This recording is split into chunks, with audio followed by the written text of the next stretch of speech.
Hello students, welcome back to our YouTube channel Hindi hiker. आज हम कक्षा 10वीं की पुस्तक क्षितिज काव्य खंड का पाठ 2 राम लक्ष्मण परशुराम संवाद पढ़ेंगे, जिसके रचयिता तुलसीदास जी हैं। अगर आपको ये वीडियो पसंद आती है तो ज़्यादा से ज़्यादा सब्सक्राइब करें, शेयर करें और लाइक करें। तुलसीदास जी भक्तिकालीन काव्यधारा के सर्वश्रेष्ठ कवि हैं। ये कवि होने के साथ साथ सच्चे राम भगत भी हैं।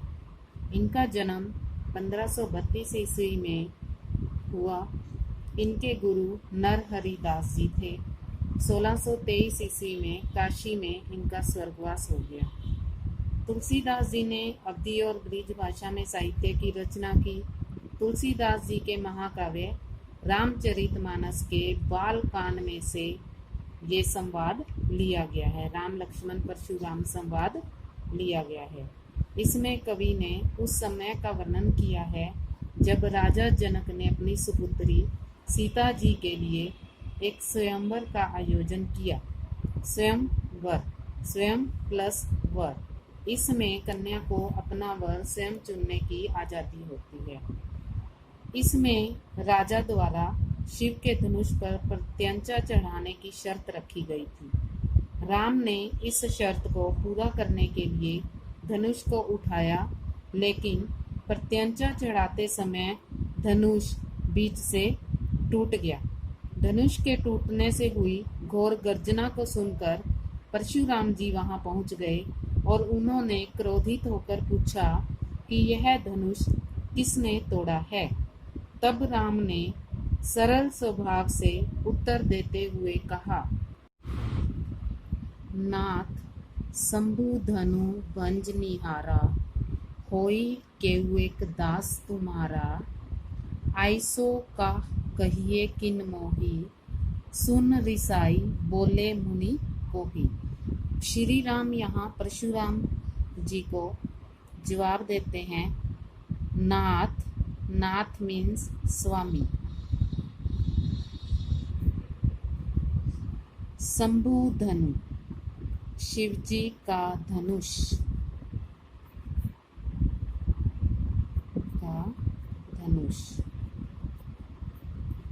भंजनिहारा तोड़ने वाला होई होगा, केऊ कोई, एक दास तुम्हारा। दास मीन्स सेवक। अब यहाँ श्री राम बड़े सरल स्वभाव से परशुराम जी को कहते हैं कि हे स्वामी, शिवजी के धनुष को तोड़ने वाला आपका ही कोई दास होगा, सेवक होगा। अब दास और सेवक, दास वही होता है जो अपने मालिक का कहना माने, उसकी आज्ञा का पालन करे।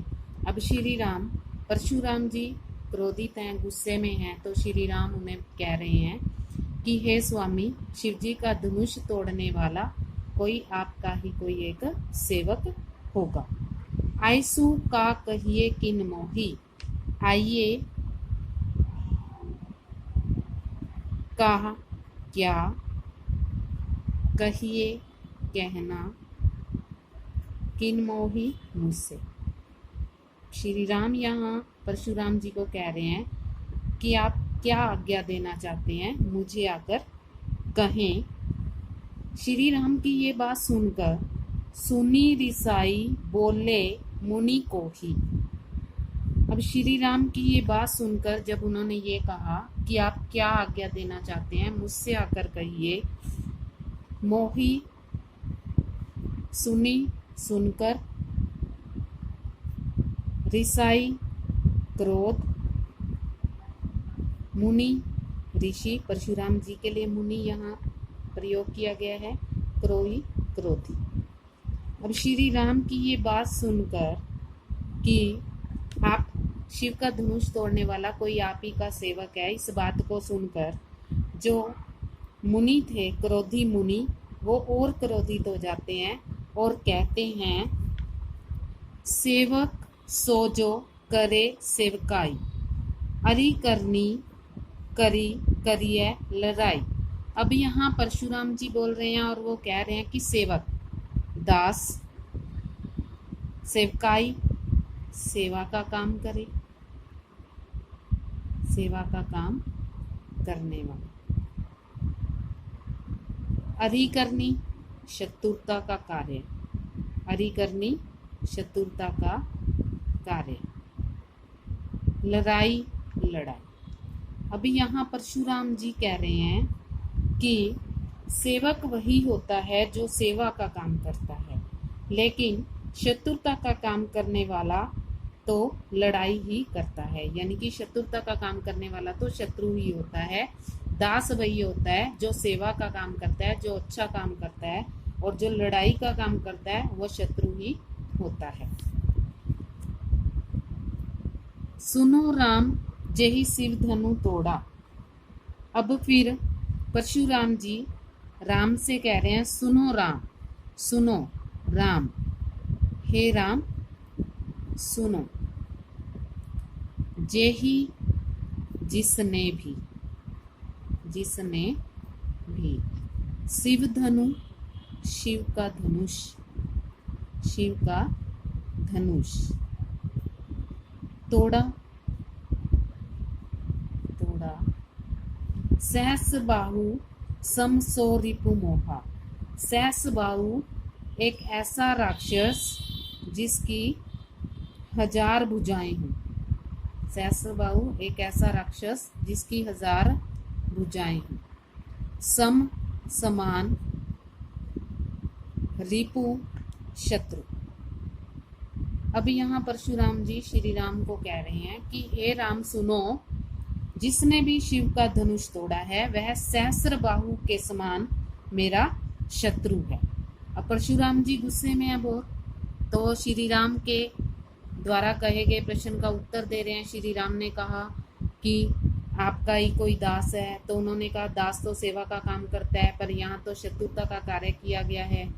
तो अब यहाँ पर कहते हैं कि हे राम सुनो, जिसने भी शिव का धनुष तोड़ा है वो सहस्र बाहु के समान मेरा शत्रु है। अब परशुराम जी फिर क्या क्या कह रहे हैं श्री राम से, सो बिल गाई बिहाई समाजा, न तो मारे जेही सब राजा। सो बिल गाऊ मतलब अलग होना, अलग करके, अलग करके, न तो मारे जेही जाएंगे,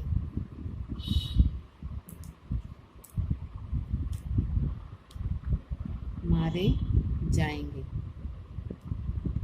अब यहाँ परशुराम बहुत गुस्से में हैं और वो क्या कह रहे हैं श्री राम से, भी जिसने भी इस धनुष को तोड़ा है वो इस समाज से अलग हो जाए। यानी कि जो सभा में सब राजा बैठे हैं इनसे वो अलग हो जाए, नहीं तो ये सब राजा मारे जाएंगे। यानी कि उनका क्रोध बहुत ज्यादा है, उनका गुस्सा बहुत ज्यादा बढ़ा हुआ है, इसीलिए वो कह रहे हैं कि जिसने भी शिव का धनुष तोड़ा है वो इस समाज से अलग हो जाए, नहीं तो यहाँ जितने भी राजा बैठे हैं वो सब मारे जाएंगे।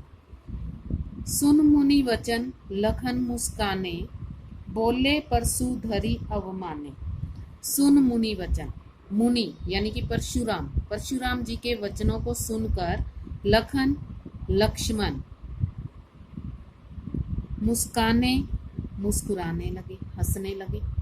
अब परशुराम जी पूरे गुस्से में हैं, पर जो लक्ष्मण है वो उनके वचनों को सुनकर क्या है, हंसने लग जाता है और कहता है, बोले और कहता है, परशुधरी परशुराम, अवमाने अपमान करके। अब यहाँ लक्ष्मण परशुराम जी का अपमान करता है, वो उनसे कहता है, अपमान पूर्वक वचन कहता है लक्ष्मण परशुराम जी को। क्या कहता है वो, बहु धनु ही तोरी लड़काई, बहु बहुत, धनु ही छोटे धनुष,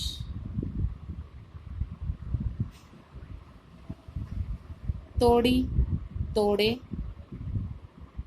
लरिकाई लड़कपन में या बचपन में। कभू ने असी रिस कीनी गोसाई, रिस गुस्सा, कीनी किया, गोसाई महाराज। अब यहाँ लक्ष्मण उनके परशुराम जी बहुत गुस्से में है और लक्ष्मण हंसता हुआ उनका अपमान करते हुए ये बात कहता है कि बहु धनुही तोरी लड़काई, कभू ने असीरिस कीनी गुस्साई, कि हे महाराज हमने बचपन में ऐसी बहुत सारी धनुइयाँ तोड़ी हैं, ऐसे बहुत सारे धनुष हमने बचपन में तोड़े हैं, तब तो हम पर किसी ने गुस्सा नहीं दिखाया, तब तो हम पर किसी ने क्रोध नहीं किया। यही धनु पर ममता के ही हेतु, सुन रिसाई कै भृंग कुल केतु। अब यहाँ लक्ष्मण फिर कहते हैं कि यही इसी धनुष पर आपका किस तरह की आपकी ममता है, इस धनुष से आपका ऐसा कौन सा प्यार है। सुन रिसाई कै भृंग कुल केतु, भृंग कुल के ध्वज, यहाँ भृंग कुल का ध्वज परशुराम जी को ही कहा गया है कि अब आप इस पर क्यों गुस्सा हो रहे हो, इस बात को सुनकर क्यों गुस्सा हो रहे हो, हमने तो ऐसे बहुत सारे धनुष बचपन में तोड़े हैं, तब तो आपने हम पर गुस्सा नहीं किया, अब इस धनुष के साथ आपकी ऐसी कैसी ममता है, ऐसा कैसा प्यार है जो आप गुस्सा हो रहे। अब परशुराम लक्ष्मण की बातें सुनकर परशुराम जी का क्रोध और बढ़ गया, वो पहले ही गुस्से में थे और उन्होंने बहुत और क्रोध को बढ़ा दिया लक्ष्मण ने उनको ये बात कहकर कि ऐसे धनुष तो हमने बचपन में बहुत तोड़े हैं। अब परशुराम जी और ज्यादा गुस्से में आ गए हैं और वो कह रहे हैं, रे नृप बालक काल वंश बोलत तो ही न संभार। नृप बालक मतलब राजा का पुत्र, नृप होता है राजा, बालक पुत्र। काल वंश मृत्यु के वश में, मृत्यु के वश में, संभाल संभल कर। अभी यहाँ फिर परशुराम जी बहुत गुस्से में हैं और वो कह रहे हैं अब लक्ष्मण को कि हे राजा के पुत्र, काल के वंश में होने के कारण, यानी कि तेरे सिर पर काल मंडरा रहा है, तो मृत्यु तेरे सिर पर खड़ी है, पर तुम बोल रहे हो और तुम संभल कर नहीं बोल रहे हो। कहने का मतलब जब परशुराम जी का अपमान हुआ तो उन्होंने ये बात कही कि हे राजा के पुत्र, तुम मृत्यु के वंश में हो और तुम संभल कर नहीं बोल रहे हो। धनु ही सम त्रिपुरारी धनु, धनु ही सम त्रिपुरारी धनु, विदित सकल संसारा।